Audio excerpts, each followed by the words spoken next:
Ladies and gentlemen, once again, welcome back on another episode of the Louis Sports Network. It is your boy Louis coming back at you with another heavy hitter banger with another video. Smash the like button, hit that subscribe button, make sure your notifications are turned on, make sure you guys are sharing this on your social media platforms. Truly appreciate that third straight video. Your boy is putting in that grind, putting in that work.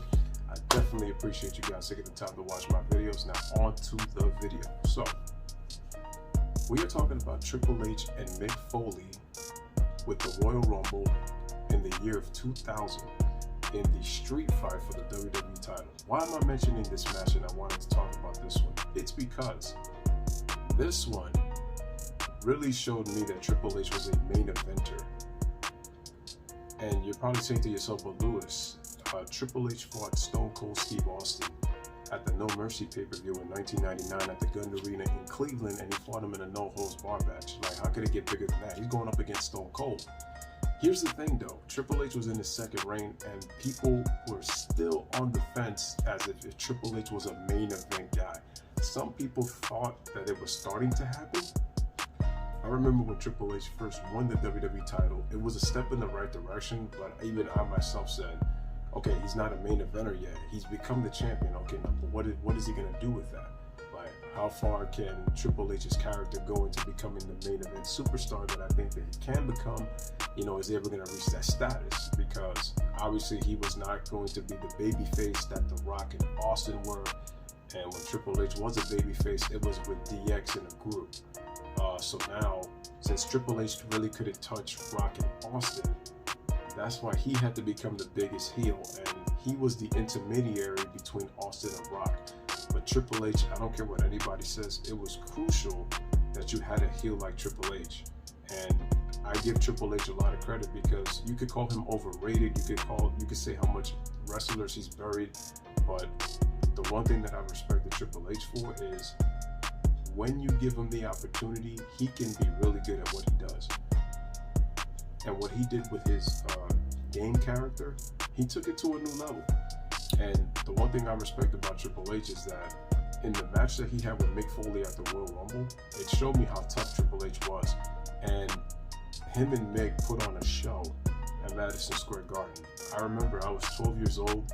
I was glued to the TV set. I was cheering so hard for Mick to win his fourth title because I hated the hell out of Triple H, which just shows you how great Triple H is, because he is great at making you hate him. You want him to draw heat, he knows how to draw heat.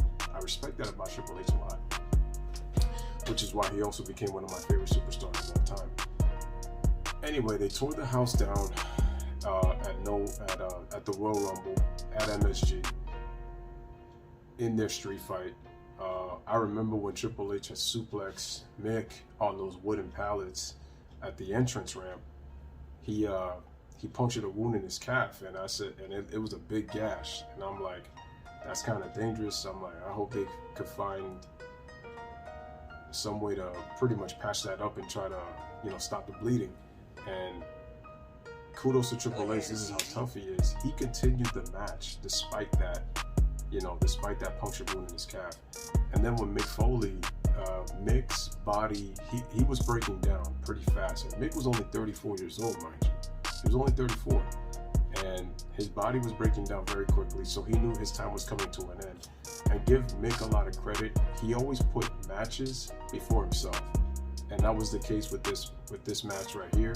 It was one of those instances where he was focused on putting on an electrifying performance, a really good show, and try to make Triple H look good as much as Triple H tried to look Foley good, in a losing effort. And I remember it was brutal, it was physical, and it was one of those matches where I was just glued to my seat because, you could see there was a lot of great storytelling. Mick showed how vicious he can be, and then Triple H went to a whole nother level. Like, you got to see a whole vicious side. Like, he put Mick in handcuffs, and it was the storytelling of the Royal Rumble the year prior when he faced The Rock in an I Quit match. And then The Rock showed how vicious he can be because he gave Mick 11 chair shots. And from what I heard, Mick said The Rock kind of overdid it with those 11 chair shots. Like, it started to become kind of real. So Triple H was, he kind of did the same thing. And Triple H actually showed a very vicious side of him that I didn't even think he had. Like, and I knew and it started to show itself like throughout the year of 2000, like how, you know, diabolical, how maniacal, how methodical Triple H could be, which is why he earned the nickname the Cerebral Assassin. It was earned. It was earned. And I could say that Triple H did a very, very excellent job with his character. And it showed you the type of year that Triple H had in 2000. I felt that him and The Rock, to me, were neck and neck in terms of the year that they both had. Because if you look at it, Triple H showed you why he was the top heel in the company, and then obviously with the absence of Austin, how The Rock was the face of the company.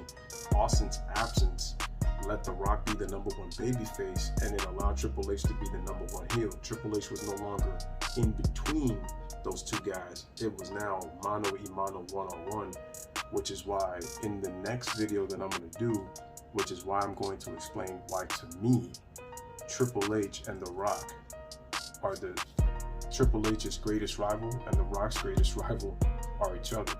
I feel like The Rock and Triple H are each other's greatest rival. I feel like with Rock and Austin, it was really more about popularity and who's the best, like who's the best babyface, when Austin was the anti-hero / babyface. And I just thought that was competition on who was the best megastar babyface of the Attitude Era. That's what I saw it as between Rock and Austin. It was just competition on who was the best. But with Triple H and Rock, they just have a very similar career path. That's why I feel like their rivalry, to me, is like really about each other as to how their careers are so parallel. But I'll get that in a future video. But wanted to do this one. So yeah, kudos to Mick and Triple H for putting on a great show at MSG in that street fight. Triple H retained his title, and he had just beaten the Big Show a couple of weeks earlier on Raw to regain the title for the 3rd time. This was Triple H's 3rd reign, and before he was winning the World Heavyweight Championship 2002 and later on, I thought his 3rd reign out of his 5 world title reigns from 99 to 2002, I felt like his 3rd reign was his best reign of his career, because that to me proved, because his 4th reign, it was like whatever, like we already know Triple H is a main event player, but I thought his 3rd reign and having this match at the Royal Rumble heading into the year 2000, just coming in, I felt that this match elevated Triple H to truly be the game. I felt like he showed why he was the game and he was the best in the business. And I thought that match to me proved it. It showed Triple H's toughness. It showed his ability to go to a different side with his character during the match, and that was the beauty and the storytelling of this street fight, was how Triple H could take storytelling to a whole new level. And as much as psychotic, suicidal as Cactus Jack is, that Triple H, if you push him enough, if you drive him to that point, he can get at your level, if not above and beyond. And that was great storytelling in that match, which I think goes unnoticed. So kudos to both men for putting on such a classic. But ladies and gentlemen, those were my thoughts on the Royal Rumble 2000, looking back on it between Triple H and Mick Foley. And both guys put on a great show, and I felt that was the match that truly made Triple H the game, in my opinion, more than anything. So let me know what you guys think in the comment section. As always, bless up, live, laugh, love. Thank you guys for watching.